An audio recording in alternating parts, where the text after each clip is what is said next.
Praise the Lord. சங்கீதம் 30:5 சொல்லுகிறது, அவருடைய கோபம் ஒரு நிமிஷம், அவருடைய தயவோ நீடிய வாழ்வு. சாயங்காலத்தில் அழுகை தங்கும், விடியற்காலத்திலே களிப்பு உண்டாகும். அருமையான தெய்வ ஜனமே, தகப்பன் தன் பிள்ளையை சிட்சிப்பது போல கர்த்தர் சில வேளைகளிலே நம்மை சிட்சிப்பதுண்டு. ஏனென்று சொன்னால், அவர் நம்மை நேசிக்கிறார்.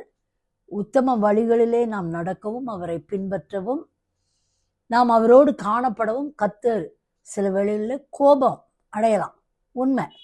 ஆனால் அது ஒரு நிமிஷமா பாருங்க. ஆனால் அவருடைய தயவோ நீடிய வாழ்வாம். What a great word it is. அடுத்தது சொல்றாரு, சாயங்காலத்தில் அழுகை தங்கும், விடியற்காலத்தில் களிப்பு உண்டாகும். சாயங்காலத்தில் ஒரு வேளை நீ அநேக துக்கத்தினால நிறைஞ்சிருக்கலாம். ஸ்கூலுக்கு போயிட்டு வந்துட்டு, காலேஜுக்கு போயிட்டு வந்துட்டு, வேலைக்கு போயிட்டு வந்துட்டு, இவங்க இப்படி பேசினாங்க, என்னுடைய அசைன்மெண்ட் அப்ரூவ் ஆகலை, ப்ராஜெக்ட் அப்ரூவ் ஆகலை, எவ்வளோ வேதனை, கண்ணீர், நான் தனியாக இருக்கிறேன், என் புருஷன் என்னை திட்டாரு, பல வகையான கண்ணீரோடு நம்ம காணப்படலாம். ஆனால் ஆண்டவர் சொல்கிறாரு, அது சாயங்காலத்தோடு முடிஞ்சு போகும், விடியற்காலத்திலே களிப்பு உண்டாகுமா.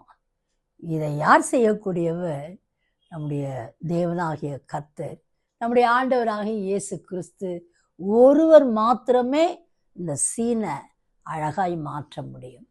So just cling on to him, hold on to him and look unto him. He will really do great things in your life. May God bless you with this word today. Amen.